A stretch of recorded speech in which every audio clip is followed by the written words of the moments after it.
en esta charla, él dice que habría que entender, Santos Unzunei, dice que habría que entender la historia del cine bajo dos tipos de cambios. Por ejemplo, el sonido, la incorporación del sonido, El ¿sí? color. El color, lo digital, ¿sí? Y un tema fundamental, ¿sí? El cambio de un cine de pantalla, ¿sí?, Grande. como lo conocimos nosotros, ¿sí?, a un cine o imagen con movimiento y sonido, etcétera, si es que se puede llamar cine, Con píxeles. con píxeles y que llevamos en nuestro bolsillo, ¿sí? Es distinto. De Es 35 milímetros que el claro. píxel. Totalmente distinto. Entonces dice, bueno, tendríamos que ver la historia del cine bajo ese aspecto, el de los cambios endógenos, el de sonido, color, como decíamos, ¿no? Televisión, la aparición de la televisión, de lo digital y ahora de lo portátil. Además de la web, internet, el streaming, ¿no? Todos esos cambios. Que son cambios respecto a nuestra forma de Claro. observar el cine, ¿sí? Consumir. Estamos pasando de la galaxia Lumière, como inició el cine, a una galaxia, Consumista. no, o sea, de otro tipo, que no podríamos todavía saber cómo definirla, ¿no? La galaxia Lumière era un proyector en la oscuridad junto a 20 o 100 o 500 personas contemplando una película durante un tiempo determinado, ¿sí? Y la galaxia, es decir, este mundo en el que nos movemos ahora, es uno portátil, con una imagen totalmente diferente, este, eh, y que no necesariamente abarca el largo de una película. Es un mundo que no tiene ni siquiera la forma de una obra como una película, que se puede ver en un segundo, se puede entrecortar, y muchos cambios más. Y una afirmación que hace Santos Unzunei, entonces, en, esto, en este grupo de cambios que vienen hacia el cine, es decir, como el internet, como la televisión, ¿sí?, todos cambios tecnológicos que van modificando el contexto, el panorama del cine, terminan por modificar las condiciones de experiencia con el cine. Y una frase que me gustó de Sun Tzu en esta charla es que ya no vamos al cine, sino que las imágenes van con nosotros.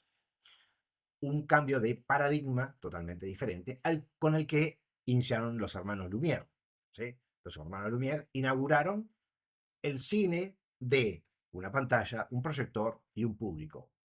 Muy distinto al de Edison, que por las mismas fechas, sino antes, había inventado un aparatito de este tamaño, ¿sí?, a través del cual se podía mirar una película individualmente, como es ahora el celular. Y entonces, ¿Cuándo fue eso? eso, 1894, ¿no? Si la presentación de los hermanos Lumière fue por el 95, Ajá. este aparatito era un aparato que vos acercabas. En esa época ya existía un aparatito, sí, un aparato grande en realidad, El que proyector. permitía ver una imagen, una fotografía, ¿sí?, con Sí. una sensación de tridimensionalidad. Estoy hablando del siglo XIX, ¿no? Eran unos lentes bifocales que, frente a dos imágenes, se superponía la imagen y vos tenías la sensación de una tridimensionalidad, ¿sí? Ujú. Un efecto. Bueno, usando la misma idea de ese visor bifocal, él proyectaba frente a esos lentes una imagen, la imagen que los Lumière proyectaban en una pantalla, pero todo eso Yo era tengo ese aparatito. individual. ¿Ah, sí? Yo lo tengo, sí, El de lo las tengo. fotos. ¿Eh? El de las fotos. ¿Y tenés Sí, fotos? tengo fotos. Sí, Tengo yo el también. aparato y tengo Yo fotos. tengo fotos, pero no tengo el aparato. Ah, bueno. Son dos En fotos algún que momento parecen juntamos. idénticas, pero tienen alguna variación, ¿sí? Porque ha sido tomada con dos cámaras a la vez, ¿no? Es Entonces, sorprendente, ¿eh? Cuando sí, encontrás la tridimensionalidad es sorprendente. sí. Ni sabía eso. Así que ya no vamos al cine, dice Sun Tzu. Las imágenes van con nosotros. Es un cambio de paradigma. Entonces, en ese esquema, dice, tenemos que reflexionar sobre la teoría del cine que se va a implementar en adelante, así como de la crítica del cine que se va a implementar en adelante. Lo cual me parece esencial pensando en cambios que no tardan mucho tiempo en producirse, ¿sí? Estamos hablando de que los cambios respecto a la web o al internet, ¿sí? No tienen 100 años, tienen 20 años. Y los cambios respecto a la imagen individual, ¿sí? Apenas tienen 5 años, 10 años. Es decir, el fenómeno del streaming o de las plataformas de streaming, ¿sí? No tienen mucho tiempo. Y han modificado, quizás de un modo acelerado, en la época de la pandemia. Claro. Ahí se aceleró por completo ese fenómeno, ¿sí? Pero estamos hablando de 4 años. Es decir, son cambios que ocurren en periodos muy cortos y que en conjunto nos hablan de transformaciones del paradigma Lumière, todos viendo una película, como mi abuela, esto lo cuento 50 veces, pero igual no importa. Mi abuela me llevaba a Don Bosco, ¿sí? A ver la matiné para sacarnos de arriba a los nietos. Entonces nos entrábamos a las 3 y salíamos a las De 9. noche salíamos de Sí, noche. salíamos de noche. Entraba de día y salía de noche. ¿Está? ¿Se fue el día? Sí, era así. Bueno, Mira, esa sensación se pierde por esta cosa que veo en un liceo, ¿no? A 20 muchachos viendo una pantallita un TikTok, individual, ¿sí? qué De tremendo. proyectos que duran, de fenómenos que duran segundos, minutos, totalmente diferente a aquello que nos obligaba mi abuela a hacer, ¿no? A meternos a ver películas de cowboys hasta que no quisiéramos más. Claro, tampoco era que nos llevaba a ver a Antonioni, ¿no? No, nos llevaba a ver Bueno, películas Eran de los cowboys. indios, Sí, los indios y no los es que, cowboys. sí, era horrible. Bueno, y cómo mataban a los indios, eso era lo que veíamos nosotros. Y los indios pagaron el pato con la conquista, ¿no? Sí, Pero eran los malos. sí, eran los malos, obvio. Claro. Claro. Era lamentable. Bueno, pero en ese contexto era el cine, sí. Tampoco es que, bueno, yo no quiero glorificar aquella época no, porque era tenía sus maravilloso. lados, sus bemoles. Este, y me parece interesantísimo otra cosa que dice Santos Sunsunei. El cine actual, déjame que les diga, en mi opinión, y quiero insistir especialmente esto en el caso del cine español, sucede más todavía incluso que en otras cinematografías, es un puro repertorio de conveniencias. Un puro repertorio de conveniencias. Una manera de mirar alrededor que no se ocupa de lo que pasa en ese mundo para dárnoslo a ver y para ayudarnos a comprendernos mejor y a movernos mejor en su interior. Dice nuevamente Jean-Luc Godard, hoy la imagen es la mirada de la nada sobre nosotros. Bueno, Ahí teníamos este es Santos Sunsunei, ¿sí? En esa conferencia. Más grande, más mayor. ¿Cómo? Más mayor que el que mostraste en la foto, ¿no? Sí, un poquito más, sí, acá ya estaba Sí, más. sí, unos años más. Sí, unos años más. eh, Diciendo algo que va a marcar gran parte de esta conferencia, y es que en su óptica como la de Godard, ¿sí? Para ambos, el cine, un lenguaje que no está mirando hacia la realidad, dice. ¿Sí? Dice, un repertorio de conveniencias, una manera de mirar la nada sobre nosotros. ¿Sí? Ahí nosotros podíamos relacionarlo con el cine comercial, por ejemplo, ¿no? Con el cine de entretenimiento. ¿Sí? Pero acá él va un poquito más amplio, ¿no? Y se sale de el esquema cine comercial, cine artístico. ¿Sí? ¿Se acuerdan que nosotros hicimos justamente ese análisis cuando hicimos un trabajo sobre Panofsky? ¿Sí? Cine comercial, cine alternativo, cine artístico. Una diferenciación que también establecía Borwell, cine de Hollywood o cine industrial versus cine alternativo. Y acá él lo que nos está diciendo es que este cine es un cine que trata la nada sobre nosotros, ¿no? Evita la relación con la realidad. ¿Mm? Dice un poquito más adelante. No entiendo lo que quiso decir. Dice que las películas, ¿sí? Nos pueden divertir, nos pueden entretener, ¿sí? Pero no hablan de lo que está pasando en España. Ni hace falta tampoco. ¿Cómo? Pero ¿por qué? O sea, no entiendo, eso lo ve como un defecto porque hace falta que sea Claro, como... claro. Él lo ve como En un algún, perdón, en algún sentido sería enajenación. claro. Sí, sí, sí. Pero con lo que dice no entiendo, porque que no muestre la realidad de un lugar, más de tu país, que sé yo, no significa que sea un mal cine, Ah, no, él no dice eso. ni que sea superficial, puede ser súper Mm, profundo también igual. no, claro.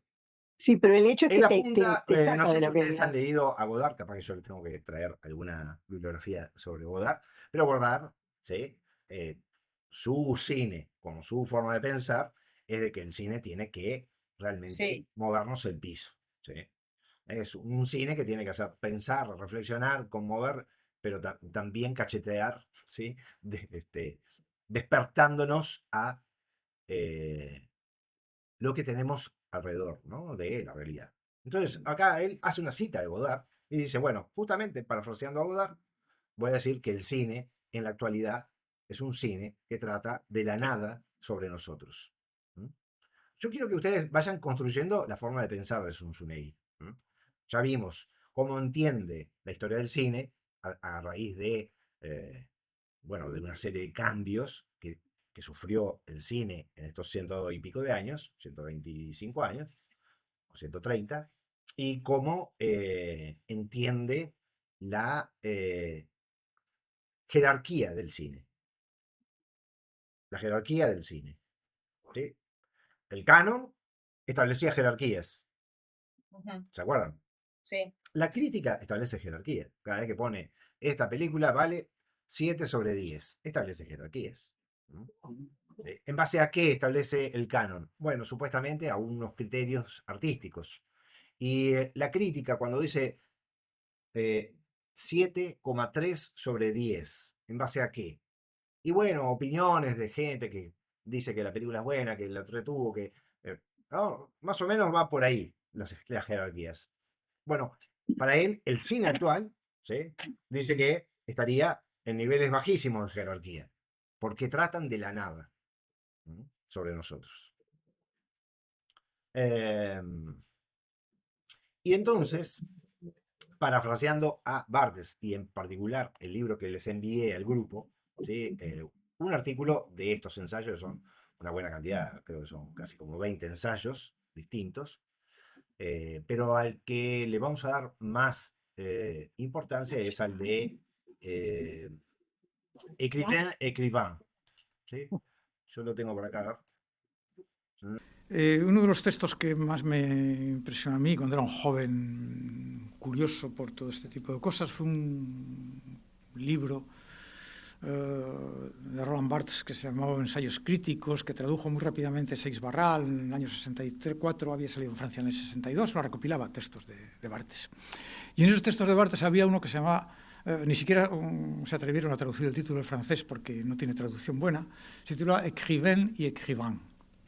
Es decir, Barthes nos proponía que pensáramos en una distinción importante entre lo que llamaba escritores y gente que escribe. No son lo mismo, decía Barthes. Decía, el tomo prestado a Barthes y digo, hay gente que hace cine y hay cineastas. No son lo mismo tampoco. Para que no me tomen por lo que no soy, yo no soy escritor. Escribo, pero no soy escritor. Entonces, no me engaño sobre eso y admiro a los que son escritores. Y admiro a los que son cineastas, pero me interesan poco los que hacen cine. Hacer cine, como tal, es una profesión, tan digna como cualquier otra. Pero eso no tiene nada que ver con la fabricación de eso que he llamado un objeto artístico, eso que nos hace ver, eso que sin eso no veríamos. Si ustedes creen que las 220 películas que se hacen al año en España tienen algo que ver con eso, yo les advierto que se equivocan de lleno. Bueno, que son dos formas de nombrar a los escritores. Los primeros, los que tienen por profesión la escritura, la literatura. Y los otros, los que tienen por medio la escritura. Entonces, no puede hacer una traducción escritores y escritores, porque no quedaría claro. En francés Escritor y escribidor, por eso. claro, exactamente. Escritor y escribidor. Y escribientes. Escritores y escribientes. O Escritores y escribientes. escribientes. Ahí va. Ahí va. O escribientes. Que Sun Tzu traslada esta distinción a cineastas o realizadores Gente que hace cinematográficos. cine. ¿Sí? La misma distinción que establece Barthes sobre escritores y escribientes la traslada Sun Tzu a cineastas y realizadores cinematográficos. ¿Sí? Es una distinción difícil, muy complicada, porque para eso yo les mandaba el artículo, quizás necesitemos una clase dedicada a eso, es decir, una pequeña charla donde podamos discutir cuáles son los criterios con los que Barthes hace esa distinción, ¿sí?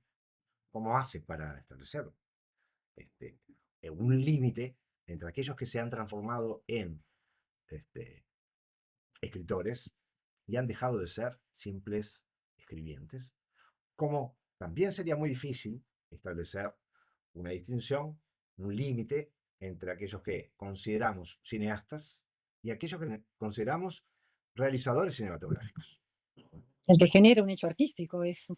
Sí, pero hay muchos realizadores cinematográficos, ¿sí?, que generan hechos artísticos. Acá parece que Sun Tzu está estableciendo como una especie de nueva distinción.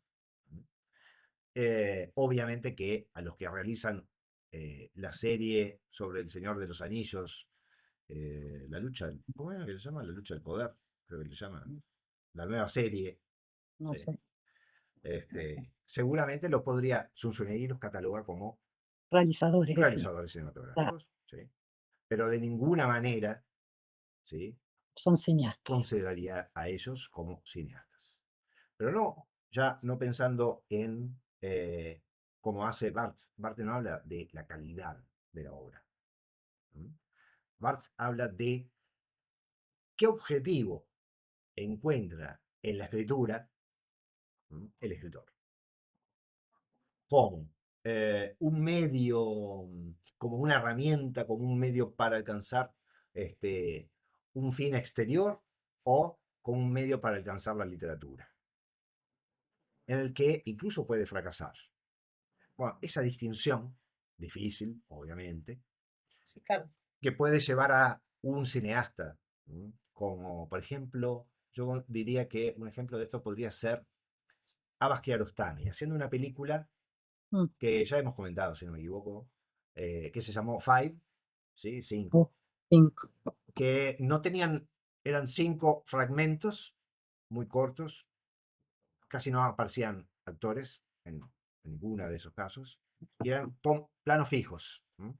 Bueno, yo creo que ahí, y pensando en la consideración de Barthes, como la de Sun Tzu, Kiarostami piensa en términos de un artista abocado a tensar la comodidad con el medio que ha elegido para expresarse. La imagen. Romper la comodidad con lo típico o con el lugar de lo típico. Que tensa eso en un afán, ¿sí?, de sacarnos de esa comodidad. Les voy a poner ese fragmento. Hay gente que hace cine y hay cineastas. No son lo mismo tampoco.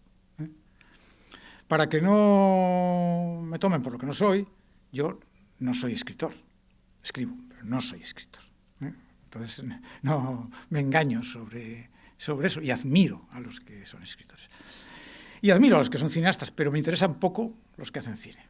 El cine, como tal, es una profesión, tan digna como cualquier otra. Pero eso no tiene nada que ver con la fabricación de eso que he llamado un objeto artístico, eso que nos hace ver eso que sin eso no veríamos. No le interesan los trabajadores del cine, los fabricantes de películas. No le interesa la industria del cine. Le interesan los cineastas. Los cineastas, en un concepto un poco que puede parecer muy restringido, pero él en un momento lo va a ampliar. No se refiere a un individuo, sino a una pluralidad, ¿sí? Y no estrictamente directores de cine, ¿no? Pueden ser músicos, pueden ser fotógrafos, pueden ser actores, pueden ser mil cosas. Pero sí queda claro que él no se está refiriendo a quienes hacen cine, sino solo a aquellos que consideran ese medio como un fin en sí mismo, como un lugar donde quizás incomodar a los anteriores o todos los intentos de construir una narrativa a través del cine. No solamente los de otros cineastas, sino todos los intentos de construir una narrativa en el cine. Para él, para Sun Tzu, fíjense que para él, una cosa que me llamó mucho la atención es que no es necesaria una industria del cine en España. Sun Tzu son una mala inversión del financiamiento público en productos de pésima calidad. Fíjense, el planteo que hace Sun Tzu respecto a España. Cuestionar, sí, el camino de una industria del cine, es decir, de un apoyo, porque en Europa la industria del cine se apoya con el Estado, ¿sí? Se apoya con el Estado español, el Estado francés o el Estado alemán, no es privado. Cada vez que ustedes vean una película española, van a ver el escudito Del Ministerio de Educación. del Ministerio, No. Acá que también. está apoyando ese emprendimiento, ¿no? Esa corriente. Bueno, pero ¿para hacer qué? ¿Sí? ¿O para qué? O para valorar y estimular qué tipo de cine. El de las series. ¿Son necesarias las series para un país? Entonces se pregunta, ¿el cine español es necesario? Ah, ese sí. Ese sí es importante. ¿Sí? Es decir, un cine que hable de España, sí, es importante. Pero un cine que hable de la nada sobre nosotros, no tiene sentido. Ese es un poco por donde va yendo el pensamiento de Sun Tzu. Dice que de las 200 películas, le voy a poner, de las 200 películas que se hacen en España por año. Les voy a hacer dos preguntas. No se equivoquen, no son la misma, parecen que son la misma, pero no son la misma. Yo, de luego, una pregunta que les hago es, ¿hace falta una industria cinematográfica española?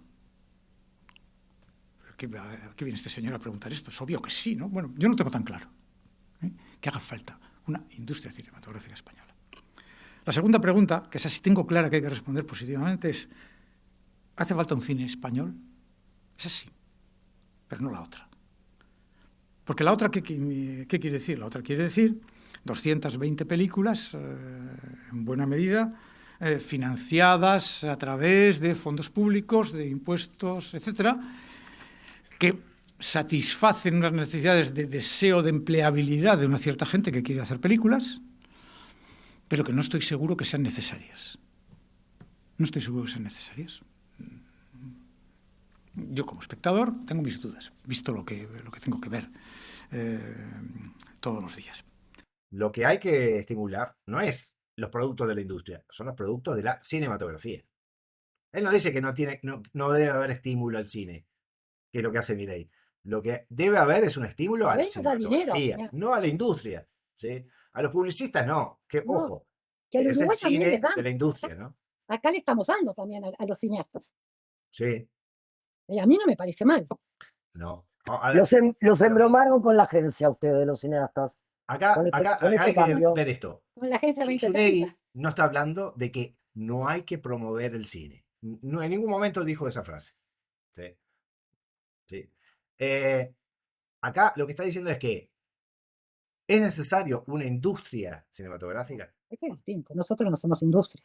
Nosotros, Tampoco, ni ni industria. aunque queramos, Por eso no, no con llegamos. 3 millones de habitantes y solamente Por eso. 1000 que ¿Cómo, van al cine, cómo el Estado no va a hacer, no va a apoyar? es imposible.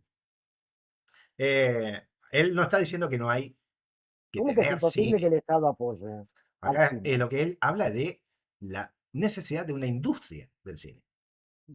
La industria necesita procesos de producción en serie, necesita procesos de producción Masivo, para un público masivo, total. masivo, ¿sí? Necesita una serie de condiciones que a él no le interesan en particular. A él le interesan las de la cinematografía, ¿sí? No le interesan los escribientes, le interesan los escritores. No le interesan los creadores del cine, o los creadores del cine, los trabajadores del cine, o los realizadores cinematográficos. Le interesan los cineastas. Es decir, aquellos que consideran el cine como un desafío a las formas de lo cinematográfico. ¿Sí? ¿Y por No le qué? interesa tener gente escribiendo, le interesa tener escritores. ¿Y por qué decís que el Uruguay no hay que el Estado no debe apoyar los realizadores cinematográficos? Ah, bueno, otra vez. Bueno, ¿qué me importa? No estoy de acuerdo. Otra Está vez, bien, pero ¿por para que qué me lo repitan lo llevas? mismo. Yo tampoco estoy de acuerdo con Ah, pero porque lo llevan ambas, ¿sí? Y mal. La No, llevan a la idea, no debe haber apoyo del Estado, o no debe haber apoyo financiero. Nadie está diciendo eso. no digo que vos no digas que El digas cine eso. de Godard no es cine de industria. No, no Y sé, es un cine que era apoyado. claro. Y Yo bueno, no te entonces, estoy, él no no, está diciendo que no se tiene que apoyar el cine. Él no, dice decí que no se que tiene que ninguna tenga apoyar pena. con el objetivo de crear una industria del cine. Sí, claro, estoy de acuerdo con Y eso. bueno, es eso. Bueno, pero No agregamos ahora más nada. con esta vuelta de tuerca de la agencia, al cine lo embromaron. Dice Rafael Chirves. Demasiadas veces no sabemos calibrar la importancia de la obra de arte contemporánea. Aún es más patético cuando te dejas tratar como un imbécil por embaucadores que se reclaman ángeles de la modernidad, sibilas del futuro.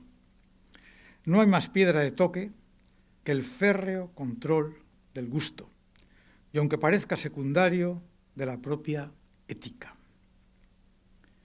En el control de la ética está la clave. El gusto arraiga ahí, por más que no se quiera. En el arte como autoexigencia, no como emisor de lenguajes piadosos u originales por voluntad o decreto. ¿Qué coño es la originalidad a finales del siglo XX? Sino de formas en tensión, la definición es bonita, formas en tensión que cuestionan las de uso corriente. Eso es el arte, lo que pone en cuestión lo banal del uso corriente. Un arte que carezca de esa voluntad de levantarse sobre los escombros del tópico es un arte que ha naufragado, que se encuentra a la deriva, vertedero de su tiempo más que testigo. Bueno, esto es escrito en abril de 1986. Más actualidad es difícil que... Hace casi 40 años que escribió Chirves estas reflexiones en sus diarios privados. Bueno, repito, esas dos preguntas. ¿Hace falta una industria cinematográfica española? ¿Puede el cine español mantener el sueño de la competencia con las plataformas, con las grandes compañías multinacionales, etcétera? ¿Para qué? Bueno, no sé. Quizás digamos que prefiero Viaje en tren a Asturias que las películas de Marvel. Bueno, es posible, ¿eh? Cada uno tenemos, obviamente, nuestras particulares perversiones, ¿no? Pero a mí siempre me entra la duda. Por el contrario, sí que necesitamos que se financie, que se apoye, que se impulse un cine que cumpla esas condiciones, dice, que cree formas en tensión, como dice Chirves, que mire hacia la realidad, porque no sé si ustedes se han dado cuenta, pero a mí me parece, igual me equivoco, que el cine español no se entera de lo que pasa en España, o no quiere enterarse de lo que pasa en España. Yo he escrito en un sitio, ni siquiera me han insultado por ello, o sea, lo cual, yo no tengo redes sociales y no se sorprende que a estas alturas esta declaración, y por tanto no me han insultado por ello, por si no me hubieran insultado, que hacía una propuesta. Una propuesta es que el gobierno, o los entes autonómicos, quien ustedes quieran, reuniera a todos los cineastas, los cineastas españoles, por ejemplo, pues en el Escorial, que es buen sitio, ¿no? En el Osario del Escorial, durante 15 días, y los sometiera a un intensivo cursillo, por ejemplo, de cine rumano, para que vean lo que es un cine que muerde sobre la realidad que está viviendo. Cojan el cine de Mujiu, el de Puyu, el de Raduju, miren ustedes, el cine rumano habla de lo que pasa en Rumanía ahora y lo hace además, y sobre todo lo hace con formas en tensión, que diría, con películas que se miden con las mejores, en términos artísticos, del mundo mundial. Bueno, cosa que es dudoso que pase en el cine español, con algunas honrosísimas excepciones que casi nos sobran dedos de una mano para contarlas. O miren lo que pasa en Portugal. Portugal decidió no tener industria de cine, lo que no le ha privado de tener algunos de los mejores cineastas europeos en este momento en función. Estos eran los temas que quería presentar en torno a esto que desarrolló Sun Tzu.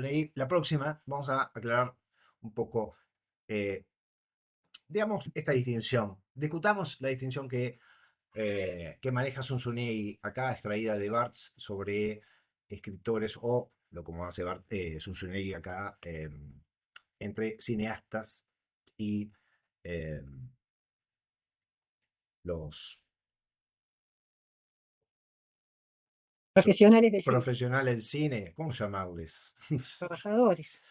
Sí, realizadores cinematográficos, ¿sí? Sí, eso de la profesión no me gusta. Claro, no, profesionales no, sí, No, realizadores cinematográficos. no, Bueno, además porque no se cumple, ¿no? Hay gente que es claro. realizador cinematográfico, pero es una distinción sobre Sí, sí. la consideración de la herramienta cine, ¿sí? Ujú. Desde la realización, ¿no? ¿Cómo considero yo la herramienta cine? ¿En qué términos?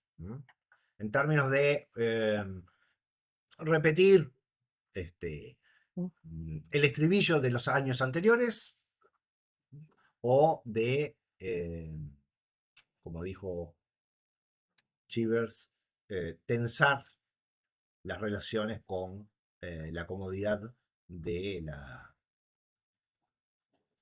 los tópicos, ¿no? De lo tópico.